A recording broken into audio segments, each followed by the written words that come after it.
Good morning everyone, no? So today, ituturo ko sa inyo kung paano mag-replace ng shock bushing natin sa ating Suzuki Bergman 125.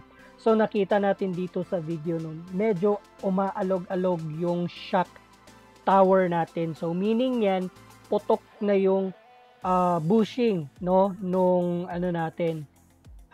shock natin. So unang gagawin natin is tatanggalin natin yung nut. So ito is 12 mm lang siya, no? So yan, tanggal ko na siya, no? So automatic siya kasi 100 tayo dito. Wala pa akong stand para sa cellphone natin. So yan. Okay, so tanggal na siya. So ito yung sample ng bushing na binili natin. So meron diyan, no, sa Shopee mabibili or sa Suzuki na parts store. So make sure tama yung sukat niya, no? So ito yun, yan yung part number, screenshot nyo. So yun yung bibilhin nyo. Okay, so next ang gagawin natin, no, is tanggalin yung lumang bushing. So nakita natin, no, tinanggal ko na yung lumang bushing. So yun, hulog. So yan, sira na siya, putok na yung rubber niya. So kailangan din natin i-remove yung remaining niya. So ito yung ginawa natin, hanap lang kayo ng malaking butas na pwede pang tanggal, no, nung nasa loob pa natin. So medyo matagal to. Pero patience lang, no? Okay.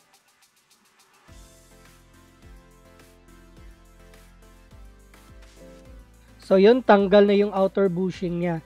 So dapat ganyan siya, no?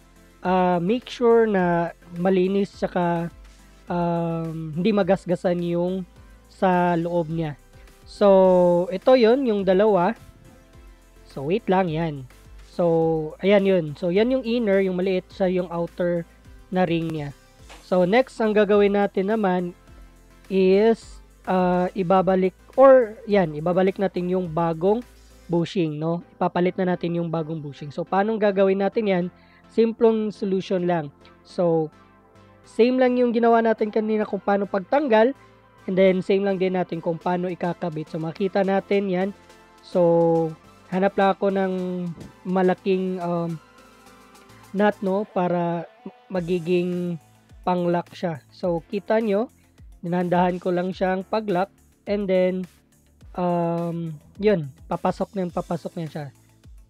So yan, binilisan ko na siya kasi medyo mahabang video to. So yan, dahan-dahan lang hanggang totally na mapasok na lahat yung inner bushing natin or yung bushing ng shock. So malapit na. So make sure na flat siya para paglagay natin ng shock is saktong-sakto. Yan, so tinanggal ko na siya. Meaning yan, tapos na.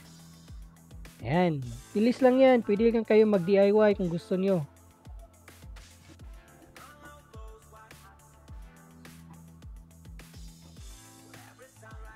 So yan, flat na flat siya. Okay? So sunod naman nito is of course, ibabalik na natin yung shock absorber. So yan, medyo madumi pa yung motor. Ayan, o, di ba? Diretso na siya. So, yan, tapos na, naibalik na. So wala nang umaalog-alog. And then of course, DIY lang yan. So hindi ako nagamit ng any or nagpatulong ng any mga mechanics. So yan lang. Thank you.